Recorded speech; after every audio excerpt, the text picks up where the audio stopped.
یہ مقبولیت کی گھڑی ہو جب درود پڑھتے ہوئے آنکھ چھلک پڑے بغیر تکلف کے، بغیر تکلف آنکھ میں آنسو آئے، سمجھنا کہ توجہ ہو گئی، حاضری ہو گئی، مقبول ہو گیا وہ درود۔ اور یہ بھی یاد رکھیں، امام المتکلمین علامہ نقی علی خان اپنی تفسیر علم نشرہ میں لکھتے ہیں کہ ان کے عشق میں رونا اس سے بڑی کوئی عبادت ہی نہیں ہے۔ ان کے لیے رونا اس سے بڑی کوئی عبادت، اللہ ان لوگوں کو جن کی آنکھوں پر کرم کی نظر کرتا ہے ان کو رونا نصیب کرتا ہے ان کے لیے۔ تو وہ سنگ تراش روتا تھا۔ حاضری ہونا، حاضری چاہیے۔ ایک دن کیا دیکھا، روتے روتے آنکھ لگی، دل کی آنکھیں بیدار ہو گئی۔ جب دل کی آنکھیں بیدار ہوئی تو دیکھا کہ تخت ہے اور اللہ کے رسول اس پر جلوہ فرما ہے، سرکار کی جلوہ گری ہے۔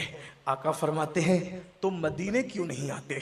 ہائے ہائے، جس پر کرم کرتے ہیں، خود ہی دعوت دیتے ہیں، خود ہی بلاتے ہیں۔ کون کہتا ہے مالدار جاتے ہیں، کون کہتا ہے صاحب ثروت جاتے ہیں؟ غلط ہے، مالدار نہیں جاتے۔ حقیقت یہ ہے وہ جس کو بلاتے ہیں وہ جایا کرتا ہے۔ یہ بڑے کرم کے ہیں فیصلے، یہ بڑے نصیب کی بات ہے۔ جسے چاہا در پہ بلا لیا، جسے چاہا اپنا بنا لیا، یہ بڑے کرم کے ہیں فیصلے، یہ بڑے نصیب کی بات ہے۔ اس غریب کو، سنگ تراش کو، جس کے گھر میں کھانا بھی نہ تھا، فرماتے ہیں تم مدینے کیوں نہیں آتے؟ وہ قدم پکڑ کے کہتا ہے یا رسول اللہ انتظام نہیں ہے، سرکار کوئی انتظام نہیں ہے، ساز و سامان نہیں ہے، میں کیسے آ سکتا ہوں؟ کیونکہ میرے پاس تو جہاز میں بیٹھنے کے لیے بھی پیسے نہیں ہے۔ میرے آقا نے فرمایا ایک کام کرو، تم تیاری کرو اور جلدی مدینہ منورہ آؤ۔ اور یہ میرا گنبد دیکھ رہے ہو، اس گنبد کا کنگرا ٹوٹ گیا ہے، اس کی آ کر کے تم تعمیر کرو گے۔ بڑے بڑے لوگ دنیا میں، بڑے بڑے لوگ موجود تھے، بڑے بڑے مالدار، بڑے بڑے ہنرمند، لیکن نگاہ ٹکی تو کس پر؟ ایک سنگ تراش عاشق پر، ایک درود پڑھنے والے عاشق پر۔ اور سرکار نے فرمایا اس کنگرے کو آ کر تم تعمیر کرو گے۔ آقا نے بلایا ہے، جیسے ہی خواب سے آنکھ کھلی پورا گھر خوشبو سے معطر تھا۔ اللہ اکبر، رونا بھی آ رہا تھا اور دل مچل بھی رہا تھا۔ آیا ہے بلاوا مجھے دربار نبی سے، سرکار نے بلایا ہے۔ اللہ اکبر، کبھی اپنی غربت کو دیکھتے پریشان ہو جاتے، کیسے جاؤں؟ پھر دل کہتا ارے نادان، آقا نے بلایا ہے، چل نکل تو صحیح، آؤ دیکھا نہ تاؤ دیکھا۔ جھولا اٹھایا، اٹھا کے کندھے پہ ڈالا اور بندرگاہ کی طرف چل پڑا وہ عاشق، سنگ تراش عاشق۔ جب بندرگاہ کی طرف گیا تو ایک عجیب منظر تھا۔ جہاز میں سارے لوگ بیٹھ چکے تھے جو مدینہ منورہ کے لیے عازم مدینہ طیبہ تھے، جو اللہ اکبر جو جانے والے تھے سب بیٹھ گئے، لیکن ملاح نا خدا کوشش کر رہا ہے، جہاز آگے ہی نہیں بڑھتا، وہ پانی والا جہاز آگے ہی نہیں بڑھتا۔ ملاح کو لوگ کہتے کوئی مسٹیک تو نہیں ہوئی، کوئی پرابلم تو نہیں ہوا؟ وہ کہتا نہیں، سب معاملہ اوکے ہے، لیکن یہ حالات کبھی نہیں بنتے۔ جب یہ حالات بنتے ہیں زائرین کے بیٹھنے کے بعد تو کوئی خاص واقعہ ہوتا ہے تبھی بنتے ہیں۔ پھر اس کے بعد اس نے نظر دوڑائی تو دیکھا ایک دیوانہ کندھے پر جھولا لٹکا کر مستانہ چال چلتے ہوئے آ رہا ہے۔ اس ملاح نے اس کو دیکھا، چہرے پہ جو نورانیت تھی، آنکھوں میں جو چمک تھی، اس کو دیکھ کر ملاح پہچان گیا اور پوچھا کہاں کا ارادہ ہے؟ کہا مدینے جانا ہے بابا۔ کہا کوئی انتظام کا؟ کچھ نہیں، حضور نے بلایا ہے، بس نکل پڑے ہیں۔ کہا آؤ جہاز میں بیٹھ جاؤ، اور پھر مفت میں جہاز میں بٹھا لیا گیا۔ عاشق جیسے ہی جہاز میں قدم رکھتا ہے تھوڑی سی حرکت پر جہاز چلنے لگتا ہے۔ اب سب باتیں کر رہے ہیں، مجھے لینے کے لیے فلاں معلم آئے گا، مجھے لینے کے لیے فلاں معلم آئے گا۔ اس دیوانے سے بھی پوچھتے ہیں تمہارا معلم کون ہے؟ کہا ہمارا کوئی معلم نہیں، معلم کائنات نے ہمیں بلایا ہے۔ ہمارا کوئی معلم نہیں، ہمیں معلم کائنات نے بلایا۔ لوگ کہتے لو بھائی ابھی یہ مفت میں بیٹھ تو گئے ہیں، لیکن 12 لوگ متاثر بھی تھے۔ فی الآخر یہ ہوا جیسے ہی جہاز جدہ کے ساحل پہ لگا سب کے معلم آئے لے گئے، لیکن کیا دیکھا مدینے کا گورنر وہاں پر کھڑا ہے اور ہر آنے والے سے پوچھتا ہے تمہارا نام فلاں ہے، تمہارا نام فلاں ہے، تمہارا نام فلاں ہے۔ سب چلے گئے معلموں کے ساتھ۔ جب یہ جھولا لٹکا کر پیٹھ پر نکلے آپ کا نام فلاں ہے؟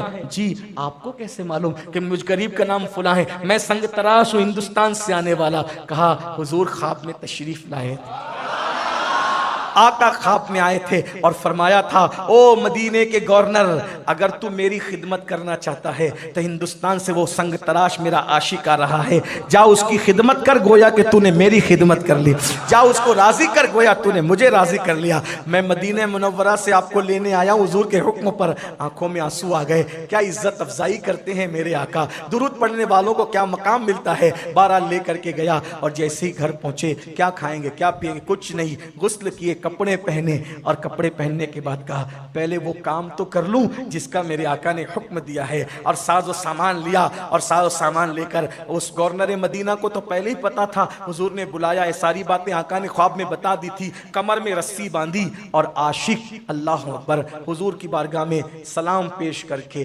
گنبد خضرا پہ چڑھ گیا۔ کیا مقدر ہے، گنبد خضرا سب کی آنکھوں پہ چڑھتا ہے، عاشق کو گنبد خضرا پہ چڑھنے کا مقام مل گیا، اور اس کے بعد وہ کنگرا جو خواب میں ٹوٹا ہوا حضور نے بتایا تھا ویسے ہی ٹوٹا کہ ٹوٹا تھا۔ اس نے کنگرا تعمیر کیا، کنگرا تعمیر کرنے کے بعد لوگ انتظار کر رہے تھے، جس کو آقا نے خود دعوت دے کے مدینے بلایا ہے، جب یہ نیچے اترے گا اس کی خوب خدمت کریں گے، آؤ بھگت کریں گے، اس کو راضی کر کے حضور کو خوش کریں گے۔ لیکن جب کنگرا تعمیر ہو گیا تو وہ گنبد خضرا سے لپٹ گیا، اور لپٹنے کے بعد لوگ آواز دیتے رہے ہو کام ہو گیا نیچے تو آ جاؤ، کام ہو گیا نیچے تو آ جاؤ، کام ہو گیا نیچے تو آ جاؤ، وہ کسی کی کہاں سنتا ہے۔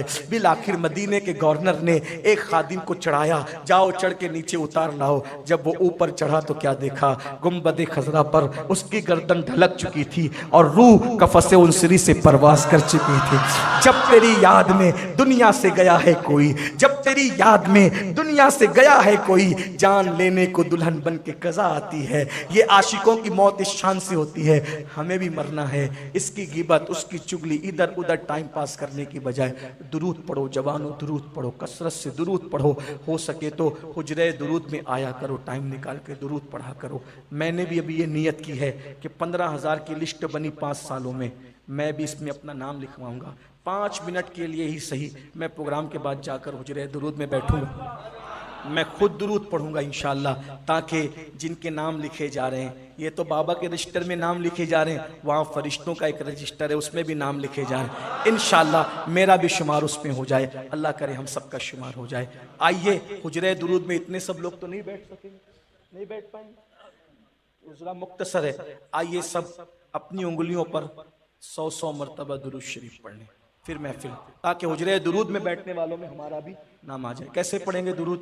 درود پڑھنا میں آپ کو بتاتا ہوں، یہ درود بہت برکت والا ہے، یہ سلسلہ قادریہ کا ایک خاص درود ہے، اس کو اللہم صلی علی محمد و آل محمد، کیسے پڑھیں گے؟ اللہم صلی علی محمد و آل محمد، پڑھیں 100 مرتبہ پڑھتے ہیں۔